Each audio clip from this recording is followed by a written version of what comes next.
आज इस संगम की रेती पर समाजवादी चिंतन शिविर के इस प्रांगण में इस कार्यक्रम का अध्यक्षता कर रहे आदरणीय अध्यक्ष जी, आदरणीय मुख्य अतिथि जी, संचालन कर रहे आदरणीय अवधेशानंद जी, साथियों, आज मजले साहब का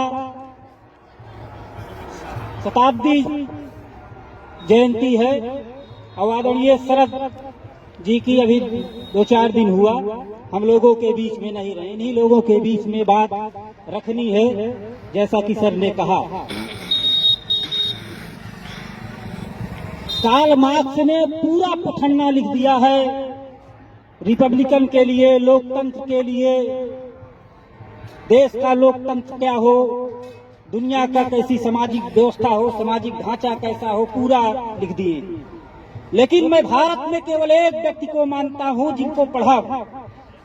कबीर एक ऐसे व्यक्ति थे, कबीर एक ऐसे व्यक्ति थे कि जिन्होंने एक शब्द में लिख दिया है पूरी लोकतांत्रिक व्यवस्था, एक सेंटेंस में, कि झीनी झीनी ओढ़ी चदरिया, झीनी झीनी ओढ़ी चदरिया, दास कबीर जतन से ओढ़ी, जस की ओढ़ी तस रख दीनी चदरिया।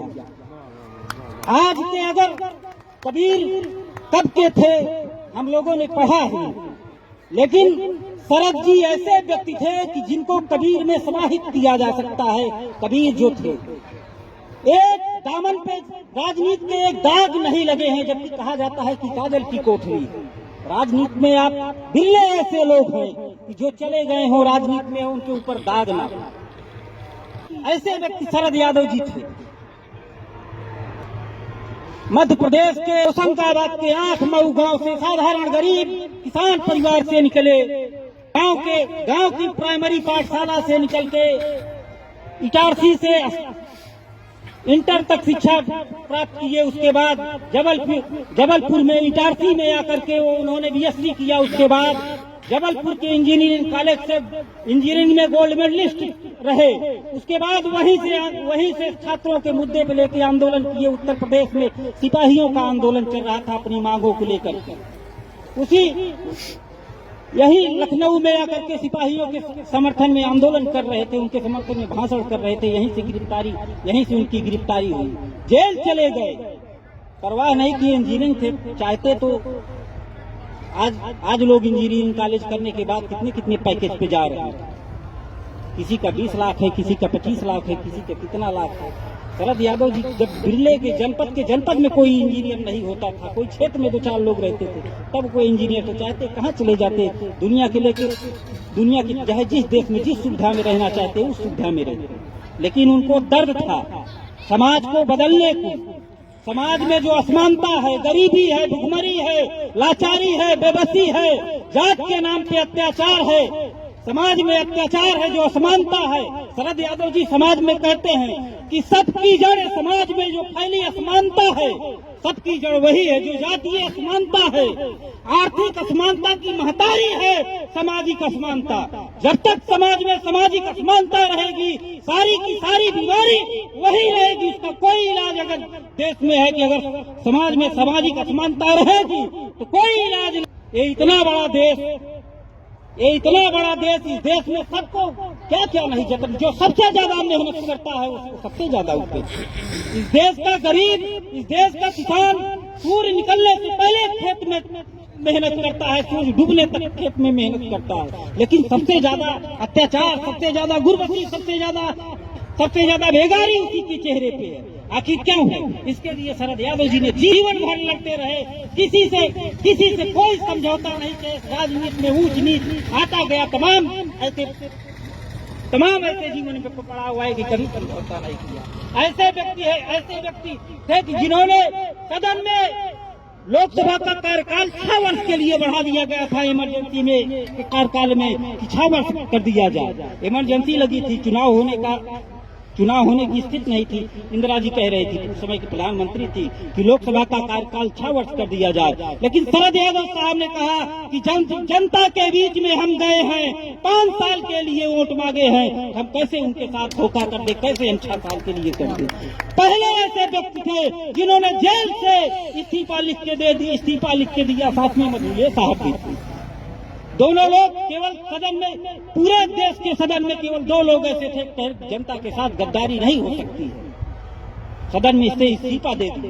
मैं सांसद बनने के लिए, आज यहाँ 2 महीने के लिए सांसद बनने के लिए परेशान हो जाते हैं कि रेलवे का कूपन मिल जाएगा, दिल्ली में बड़का बंगला मिल जाएगा, बड़की चक्का की टोकन पास मिल जाएगा, एक्सप्रेस वे पे फ्री हो जाएगा, तमाम तरीके से कितने प्रलोभन बने रहते।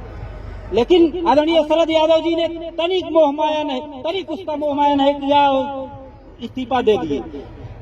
और इस देश की सबसे बड़ी संख्या पिछड़े वर्ग की जब रिजर्वेशन की बात आई, जब जो सदियों से रिजर्वेशन लागू नहीं किया गया था, काका कालेकर आयोग से लेके मंडल आयोग, 2 आयोग बना, उस रद्दी की टोकरी में पड़ी हुई थी। लेकिन जब अवसर आया तो शरद यादव जी ने कहा कि जो है ये सबसे बड़ी विषमता है, जब तभी सरकार समाज में संपन्नता लाने के लिए, गैर बराबरी की दूर करने के लिए रिजर्वेशन का होना बहुत ही जरूरी है।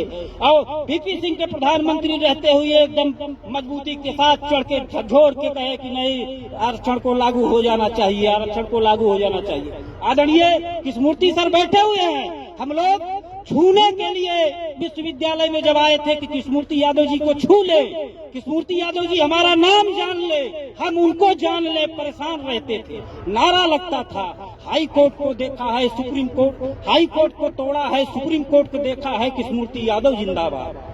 मंडल आंदोलन के दौरान किसी की हिम्मत नहीं होती थी कि सर आकर के जातीय उतापात इतना मचा हुआ था कि समाज के उच्च तबके के लोग सड़कों पे अत्याचार कर रहे थे, किसी की हिम्मत हैसियत नहीं होती थी। आदरणीय कृष्णमूर्ति सर ने जो नेतृत्व किया है, जो इतिहास की छाती पे जो दस्तखत किया है, वो मिट रहेगा, किसी के मिटाने से नहीं मिट सकता है। आप बहुत बड़े नेता हैं, सबके आप दिलों में राज करेंगे, सदियों तक आप रहेंगे। किसी की हिम्मत हैसियत नहीं थी। वहाँ मथुरा से लेकर के जब मंडल रथ निकला था उनके गांव से, उस गांव का नाम नहीं याद आ रहा है, तो वहां से उसके बाद दिल्ली के ताल कटोरा मैदान में उसका समापन हुआ था। तो सबसे ज्यादा अगर कहीं भीड़ जुटाने का काम कोई किया था तो आदरणीय कृष्णमूर्ति यादव सर किए थे। जगह जगह उस पर पत्थरबाजी हो रही थी उस मंडल यात्रा पे, उस रथ पे, लेकिन उसको मुंहतोड़ जवाब देने के लिए, पूरे देश को एकजुट करने के लिए उसके बाद दिल्ली में रैली हुई, लोग सदन, उसके बाद वहाँ आरक्षण लागू हुआ, मामला कोर्ट में भी गया था। कोर्ट में से लालू जी से लड़के, आदरणीय नेताजी से लड़के, देश के सबसे बड़े वकील जेठमलानी साहब को खड़ा करके आदरणीय शरद यादव जी से लेकर के तमाम नेता जो सामाजिक न्याय के नेता थे, जो इस देश की गरीबी, गुरबती और बेचारी के खिलाफ लड़ना चाहते थे, वो सब एकजुट होकर के एक सुंदर समाज बनाने में एकजुट हुए, लड़े। लेकिन अभी लड़ाई आदरणीय शरद यादव जी की और आदरणीय मधुले साहब की अधूरी है। जिस जैसा समाज बनाना चाहते थे कि न कोई जात का भेदभाव हो, न कोई धर्म का भेदभाव हो, न कोई लिंग के आधार पे किसी का भेदभाव हो, न महिला पुरुष के नाम पे किसी का भेदभाव हो, ऐसा समाज बनाना चाहते थे। इसके लिए हम सबकी जिम्मेदारी है। इस धरती पे आए हैं तो आए हैं और चले जाएंगे, लेकिन याद वही किया जाएगा जो इस धरती पे कोई बड़ा काम करके जाएगा। आदमी बड़ा आदमी वो होता है, बड़ा आदमी समाज का सबसे बड़ा वो आदमी होता है जिसके जनाजे में सबसे ज्यादा भीड़ हो।